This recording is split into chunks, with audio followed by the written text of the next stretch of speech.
Hello friends, corona virus society में एक बड़ी प्रॉब्लम बन चुका है।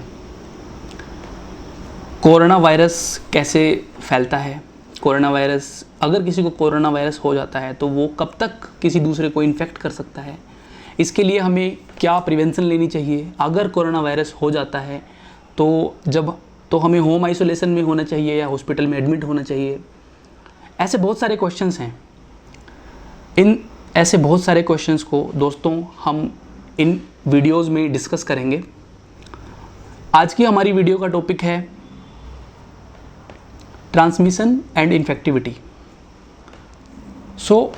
ट्रांसमिशन का मतलब दोस्तों कि कोरोना वायरस ट्रांसमिट कैसे होता है, हमारी बॉडी के अंदर पहुंचता कैसे है। मेन कारण है ट्रांसमिशन का डायरेक्ट ट्रांसमिशन। डायरेक्ट ट्रांसमिशन मतलब पर्सन टू पर्सन ट्रांसमिशन। जब भी कोई कोरोना पॉजिटिव पर्सन खांसी करता है या छींकता है या कई बार बोलने से भी रेस्पिरेटरी एरोसोल्स जो खांसने से, बोलने से या छींकने से निकलते हैं, वो ड्रॉपलेट्स जिनके अंदर कोरोना वायरस होता है दोस्तों, ये ड्रॉपलेट्स 2 मीटर तक ट्रैवल कर सकते हैं।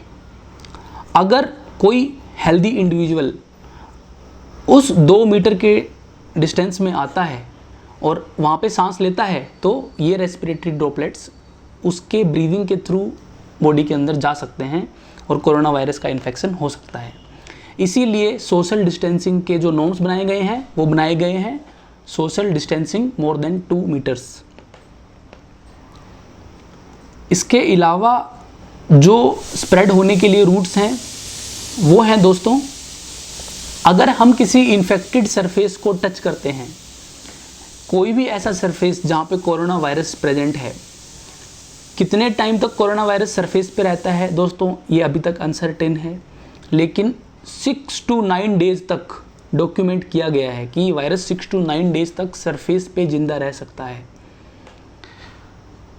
तो दोस्तों अगर कोई हेल्दी इंडिविजुअल वो इन्फेक्टेड सरफेस को टच करता है तो ये वायरस उसके हाथ में चला जाता है।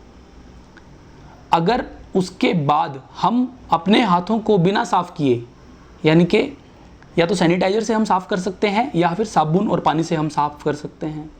अगर बिना हाथ साफ़ किए हम अपने आँख, नाक और मुंह को टच करते हैं तो ये वायरस हमारे ही हाथों से हमारी बॉडी में चला जाता है और हमें कोरोना वायरस इन्फेक्शन हो सकता है।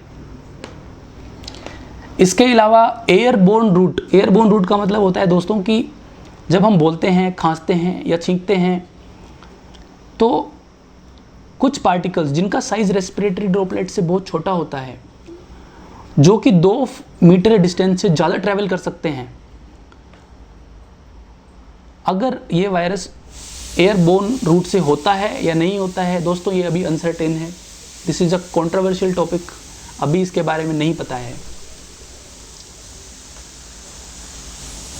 इसके बाद दोस्तों हम बात करेंगे इन्फेक्टिविटी की। इन्फेक्टिविटी का मतलब है कि अगर मुझे कोरोना वायरस इन्फेक्शन है तो मैं कब तक कोरोना वायरस फैला सकता हूँ। तो दोस्तों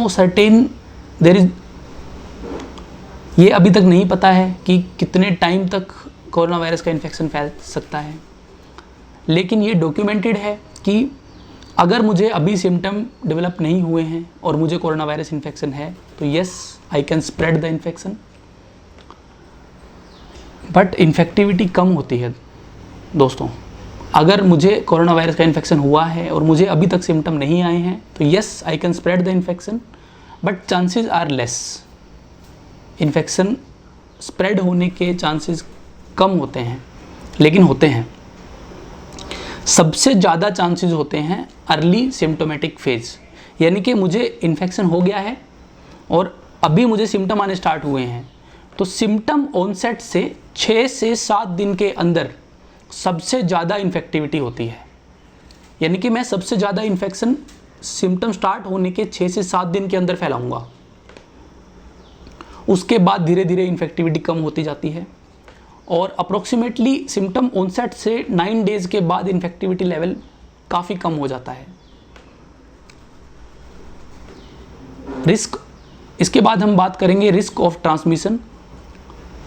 तो दोस्तों रिस्क ऑफ ट्रांसमिशन ज़्यादा होता है अगर हमारा इंटरेक्शन किसी पेशेंट से या कोविड पॉजिटिव पर्सन से ज़्यादा देर के लिए होता है। ड्यूरेशन ऑफ इंटरेक्शन अगर बढ़ जाती है तो चांसेस ज़्यादा हैं। दूसरा, अगर हमने कोई प्रोटेक्टिव इक्विपमेंट यानी कि मास्क या फिर ग्लव्स, जो भी प्रोटेक्टिव इक्विपमेंट्स हमें यूज़ करने चाहिए, अगर हमने वो नहीं यूज़ कर रखे तो भी चांसेस बढ़ जाते हैं इन्फेक्ट होने के। तीसरा रिस्क फैक्टर है कि अगर कोई अर्ली सिम्टोमेटिक फेज में है पेशेंट तो वो ज़्यादा इन्फेक्ट करेगा, तो अगर हम उसके कांटेक्ट में आएंगे तो हमारे इन्फेक्शन होने के चांस बढ़ जाएंगे। So this was our topic today. हम अपनी अगली वीडियो में प्रिवेंशन के बारे में बात करेंगे। Thank you guys.